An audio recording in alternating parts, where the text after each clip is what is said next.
Caroline, and I am Canadian American. So I did undergrad business school beforehand, but after graduating, I did a brief stint over in data engineering before just working for the past 4.5 years in advertising. And I've kind of been working across a lot of different clients like, Amazon, working across technology, FMCG, media entertainment, and a lot of other different industries as well. There are three main pivots that a lot of MBAs like to do, whether that's function, industry, or geographic. So I kind of wanted to do a blend of all three, just, with the first being function. Because I had been working exclusively in advertising and media, I actually wanted to branch out more into holistic brand management. So, when I was thinking about my next career move, I wanted to transition from the agency side over into a brand or an in-house team. And when I was looking at the way that other people had done the same career move, it had taken several years and it was definitely a much longer timeline.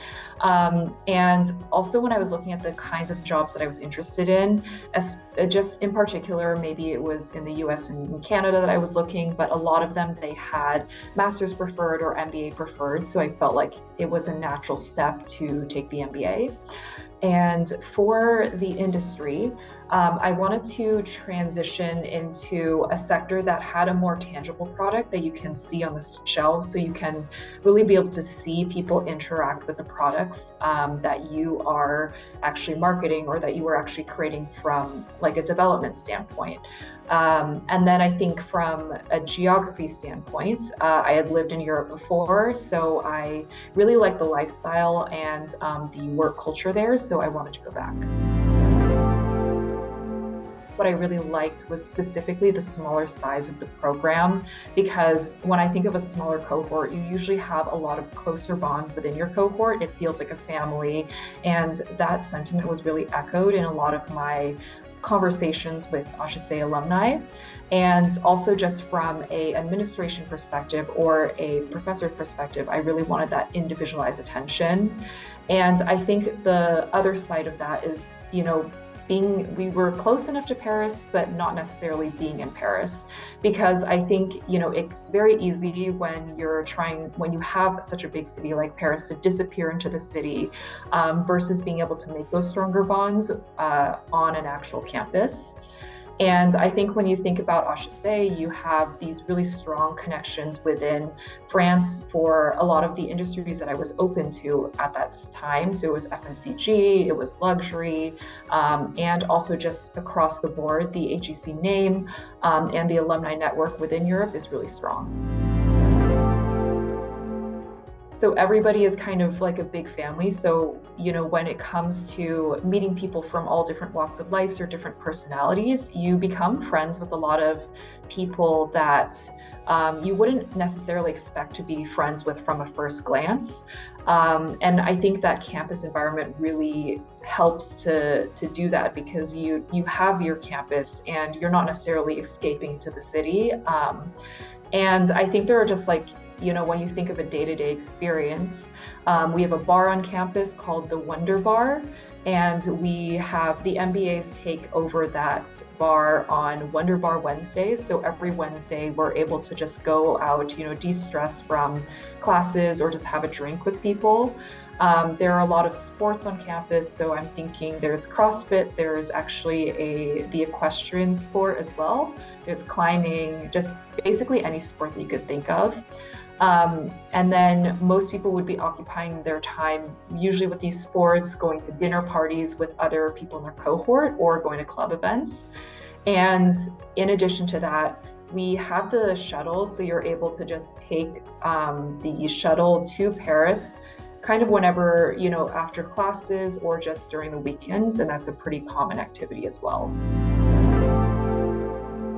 A lot of people will take coffee breaks and they'll take, some longer lunches during the day. So it does end up being like a slightly longer, more stretched out day, but it doesn't mean that they're not getting work done. It's just that they're taking moments out of their day to really enjoy enjoy the moment. And I think that's been something that, has been really interesting. I also think that, there are little things like, you say bonjour, you say like bonne soirée, like over in the elevators whenever somebody comes in.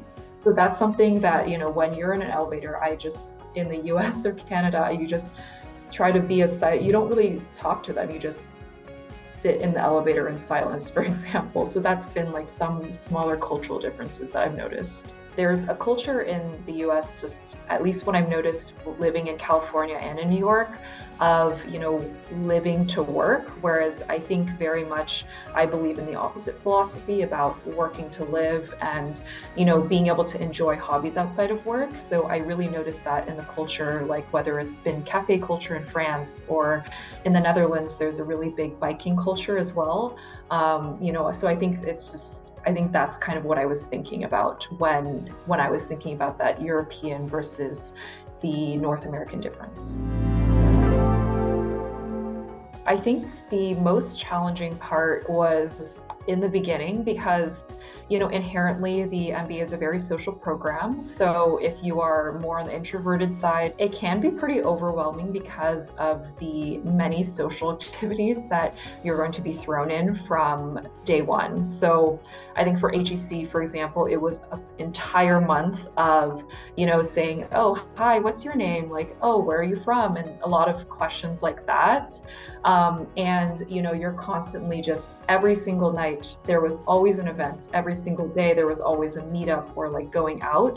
So I think readjusting into that more social lifestyle, especially because COVID was just newly released, was something that was pretty challenging in the beginning. But I think I've been able to maintain a pretty healthy balance as a result. I feel like this whole experience has been like the cinematic highlights.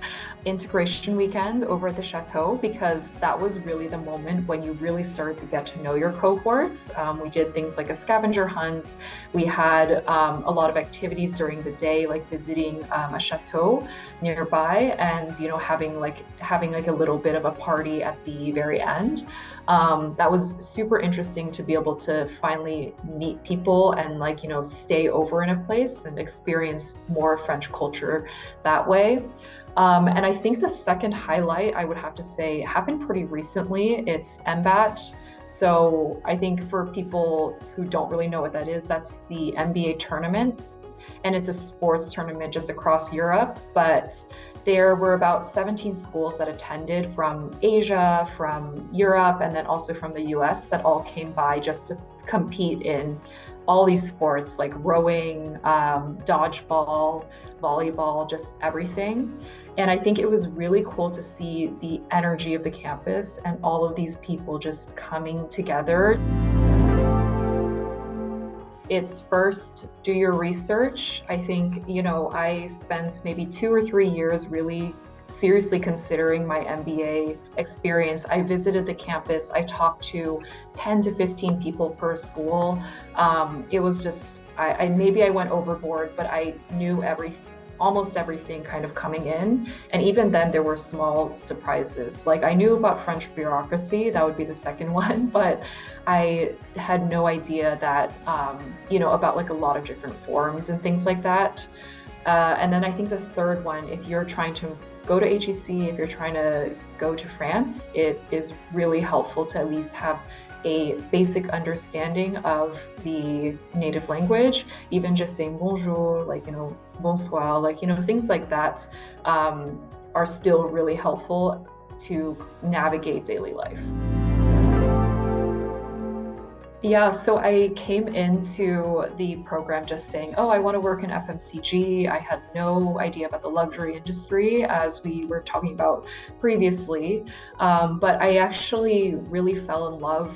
I have to credit HEC, honestly, for me falling in love with the luxury industry. So I think that is something that I would like to pursue in the future. I would like to stay in Europe, and this position at L'Oreal has been incredible so far. I've been learning so much, and it's it's kind of confirmed that yes, I do want to be a brand manager in the future because everything I've been learning has been so interesting and fascinating. So fingers crossed.